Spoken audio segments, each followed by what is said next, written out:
right, everyone. Welcome to today's webinar. I'm John Swisher, and VP of Sales and Product here at Kiriworks.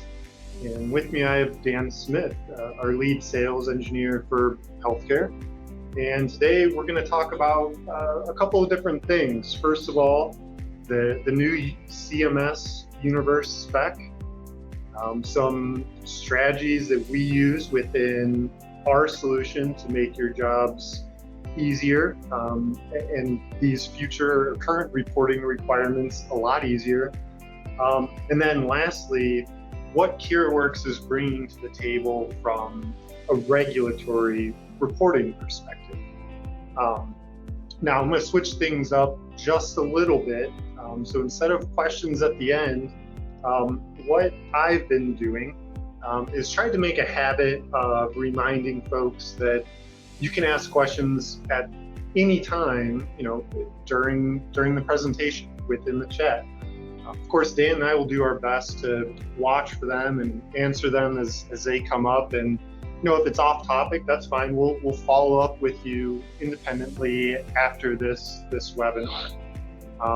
And selfishly, I won't put it in the chat here, but I'll ask all the folks tuned in one question now, and that is your organization ready for these changes, right? Maybe you're tuned in today's webinars because you think you are prepared. You're pretty sure you're set. You want to see what Kiriworks has to offer, or maybe you're on the other end of the spectrum and this news is fairly new to you. And you're trying to figure out what you need to do in order to get your solutions straight. For the unshy folks on the call, go ahead and post your answers in the chat here. I'm really curious as to folks' comfort level, given that there have been a decent amount of those universe changes. In fact, a significant amount of those changes. So. In case you haven't noticed those changes to the universe configuration and reporting requirements, I think Dan just kind of wants to visually go over that, just because visually it's kind of striking, right? Oh, yeah. Yeah, so the 13 tables on the Part C ODAG side now become these 6 tables. And with the Part D CDAG side, we had those 13 tables as well. And again, that becomes these 7 tables. So, quite the consolidation there. Obviously, there's been some consolidation of the tables and some larger scope changes affecting most, if not all, of those universal tables. So what were some of those changes? No more separate tables for expedited versus standard appeals and grievances. No longer called beneficiaries, now called enrollee, so that's a big one. Who made the request is now E for enrollee and ER for rep, CP for contract provider, and NCP for non-contract provider. Previously, this was B for beneficiary, BR for rep, CP, and NCP. The plan ID is now Planned Benefit Package, PBP. NA is being replaced with none, and this is confusing, but it's not everywhere, but most places it's replaced with none. Yep. Grievance categories are up to you, your organization, to come up with those categories. And here's one for everyone if they aren't shy. Enter in the chat what you are doing for these categories. Are you using the previous data sets? Did you create your own data sets, or do you have a free text field? If you can, put that in the chat. Yeah, and I think that one's interesting to bring up. So, Dan, you and I have each talked to a couple of different organizations since the release of this, and it seems as though, at least from my standpoint, I think yours is the same, is that most folks are tending to use the previous grievance categories, and that would likely be our recommendation as well. We try and avoid free text whenever possible. Yep. It just leads to non-standardized reports, and I think some organizations even take that a step further, and they'll keep kind of those prior spec grievances and then take advantage of maybe a sub-grievance category for their own internal reporting that they may not put in universes, right? Oh, yeah. And the other thing that I notice here, how things are called, right? Beneficiaries are now called enrollees, and really that doesn't have a ton to do with, the data inside of those reports, but even like your column names. So something as simple as a column name can really throw off your entire reporting. So while it may not be what some folks call a complex or super important change, from our standpoint, they're all important changes, right? And with these large ones that you went over, these are ones that are, for the most part, overarching. But obviously, this is not meant to be an exhaustive list, and there are some more specific changes that are specific to either Part C or Part D, or sometimes even specific to one table. Right, so I'm not going to go over all of these. There's a lot of text on the field, but I'll highlight a couple of them. And when we think about like column names and just simple changes like that, there are certainly things that folks can miss, right? So where before we had drug names, strength, and dosage form, it is now and dosage form. So something small like that can really throw off an audit, depending on your auditor and their mood, right? Something that we saw that I thought was kind of funny was the value exceeded. So obviously this is not the appropriate way to spell exceeded, but in case you hadn't guessed, it's exactly 11 characters. It's to be used when the pharmacy submits a value greater than 11 characters. And I think Dan touched on this in the beginning with none and NA, right? Yep. And now because we have those consolidated tables where we only had time columns previously for expedited cases, now there are time columns for cases that are standard priority.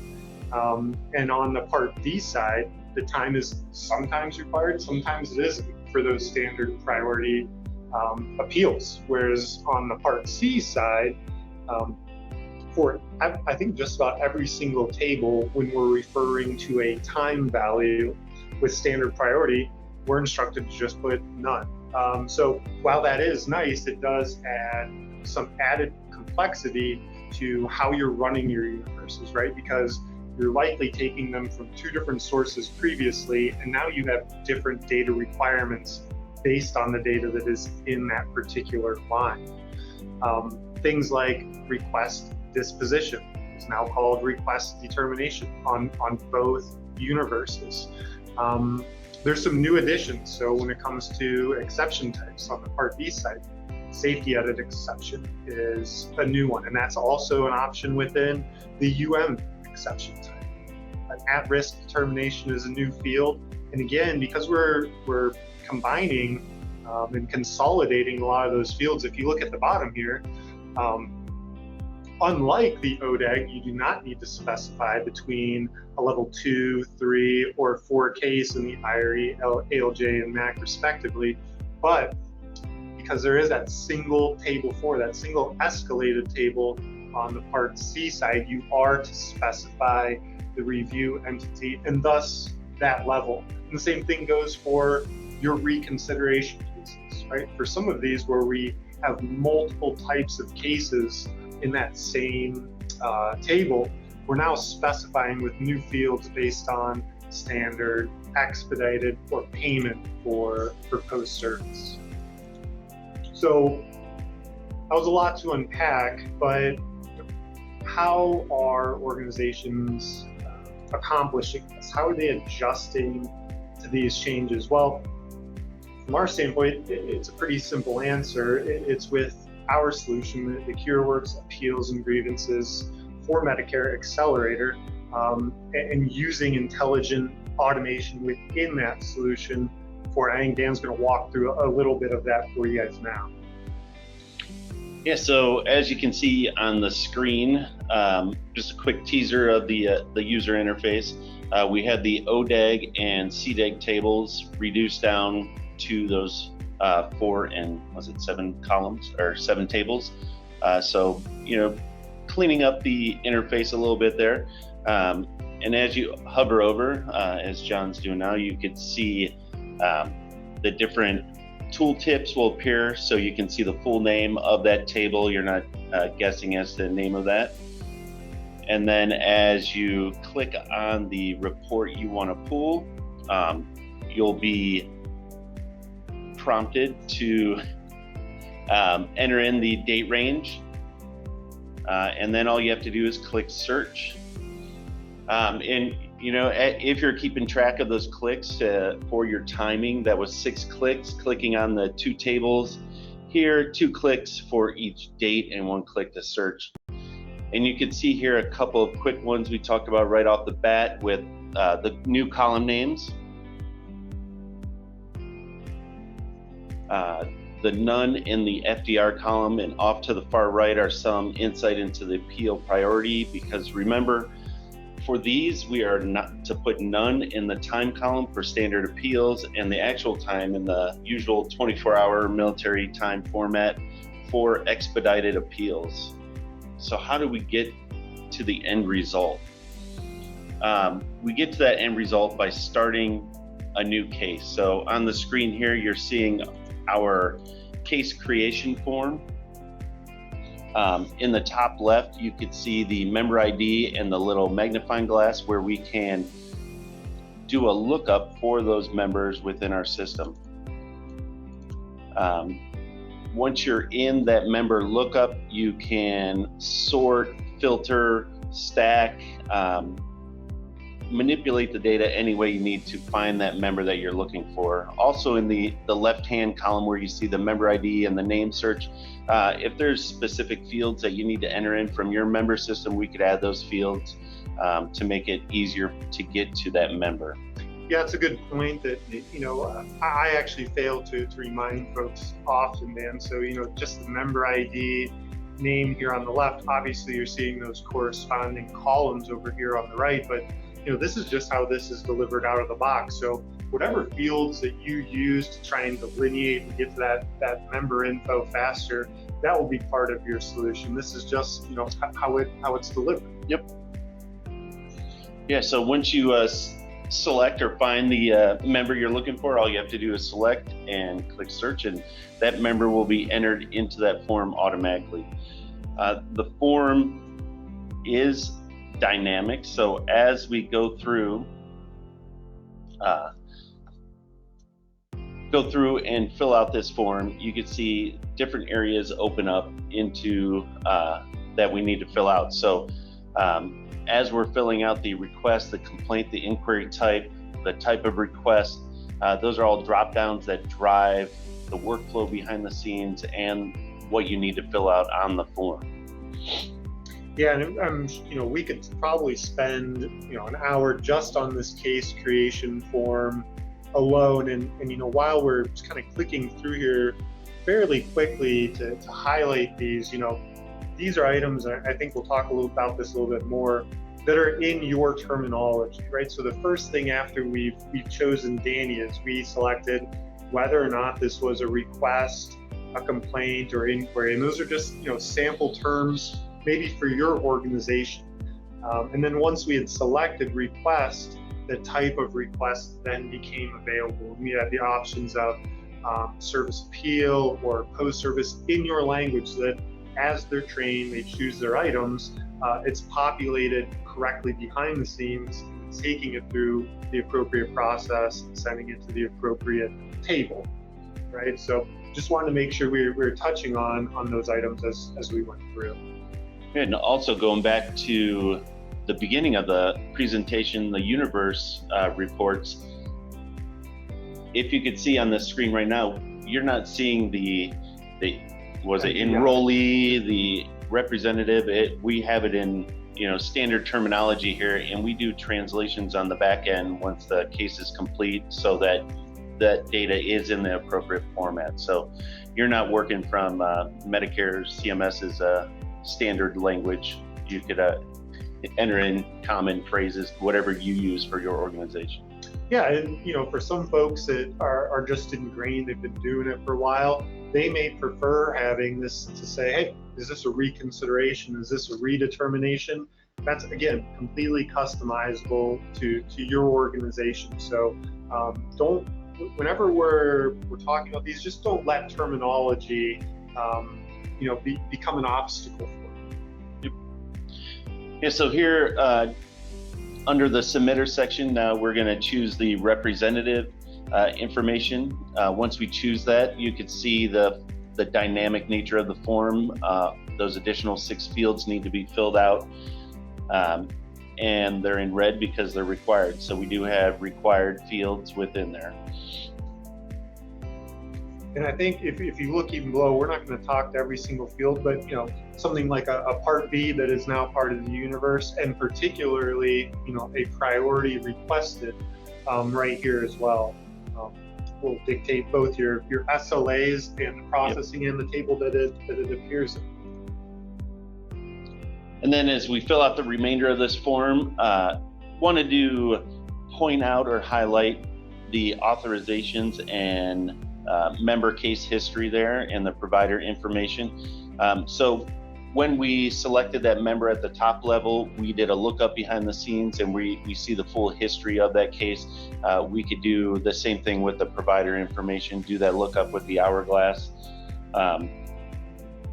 and be able to pull up any authorizations or any additional detail we want to bring into that form from there.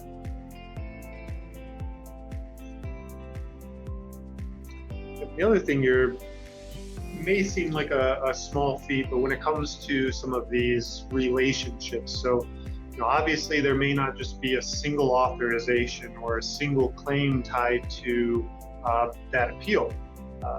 In previous iterations, maybe some other applications, you were kind of stuck into choosing a singular auth or claim number and then maybe adding them after the fact. Well, you've always had the ability to add additionals after the fact, but now again, we have the ability through this new case creation screen to add as many as we would like through that same interface that you were describing with the provider and member lookup. And again, just as a reminder, you're only seeing here, an NPI and maybe that provider name, maybe an auth number and a diagnosis, or maybe a date tied to a claim.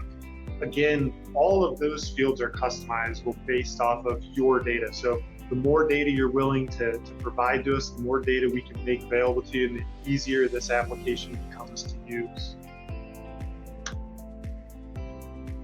Now, last but certainly not least, one of the other things I wanted to make sure we were highlighting as part of, how is Kiriworks accomplishing this? How are other organizations accomplishing this? What are some of the strategies that they use? And what we've done is a scenario, or what we've called on the Medicare side, the SIS code concept. And what this allows us to do is it creates a configuration object, if you will, and it allows you guys, the actual users of the solution, instead of maybe IT, to make those changes right here in the application. So hey, if CMS comes back and says, Part C cases standard priority that are pre-service have 30 days until they're due. Well, if they come back next year and say 20, it's very easy within this solution. We're literally going into this field, we're typing in 20 and we're hitting save. And from that point forward, the due date will be recalculated based off of that number.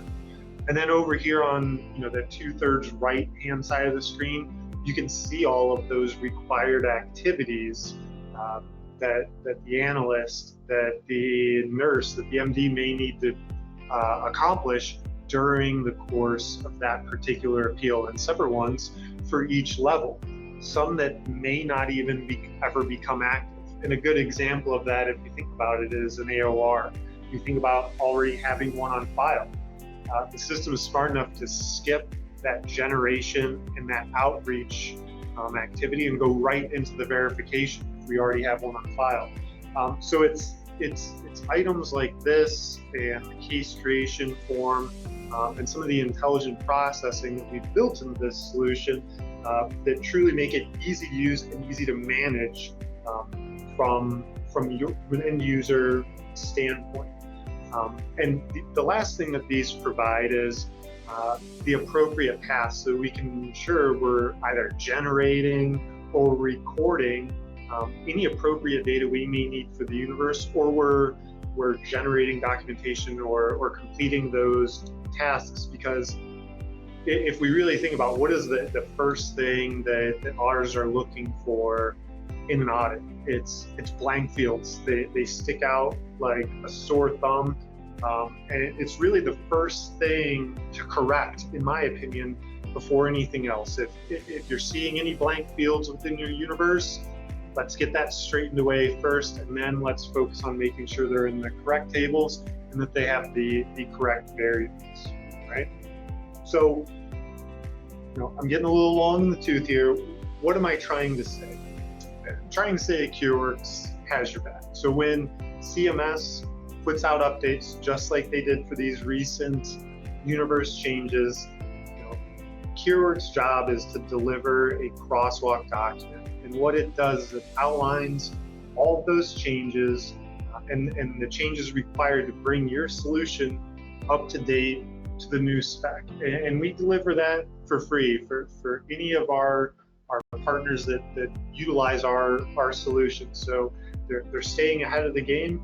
And the best part is you can use that crosswalk document to make the changes yourself. You have that ability. It's point and click. If you don't have the time or just don't feel like making those changes yourself, we also include a work estimate for Kiriworks to perform those changes for you. And one of the things that I often forget to mention, because the universe tables usually tend to get all the attention, all the spotlight, but we do include the quarterly data submission reporting as well under this, and within the Kiriworks Medicare for A&G solution. So, quick recap. We discussed some of the bigger, significant universe changes that have went into effect, explained what some of those mean. We talked about some of the things organizations are doing to assist with their case processing, with intelligent automation, quick universe generation. As a reminder, it took Dan 6 clicks to pull a universe report. And then those scenario concepts that allow us that flexibility and that point and click configuration, and allow us to be quick on our feet without the help of IT. And then we touched on some of the features within the Medicare Accelerator and what's included with that accelerator. And lastly, that peace of mind that comes with knowing that Kiriworks keeps its regulatory reporting up to date.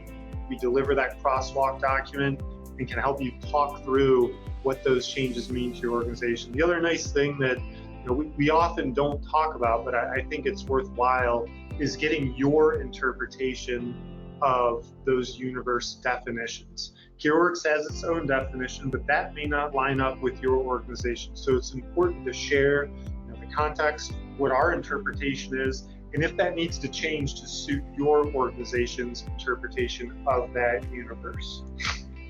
Now, we went through here pretty quickly. I haven't seen any questions except for one. It appeared to be that there may have been an earlier audio issue, none in regards to the content. But I'll ask that same question I did at the beginning of the webinar. So again, this was quick, but from the items that we've discussed today, I'll ask it again. Is your organization ready for these changes? If not, it's not a problem. We still have time. We're here to help.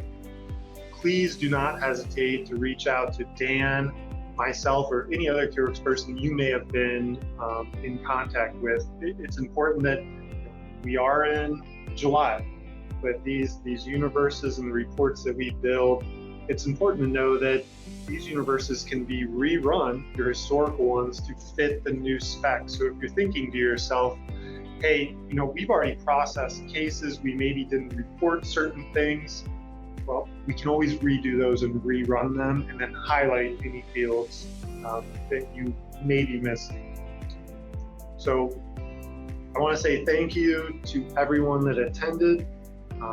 As a reminder, this webinar was recorded, so be on the lookout for a follow-up email with a recording link. I'll leave up Dan and I's contact information here for a couple minutes before we close out the webinar. And we'll leave it open for another minute for questions, but if we don't receive any, again, thanks everyone, and have a great rest of your day. Yep, thank you.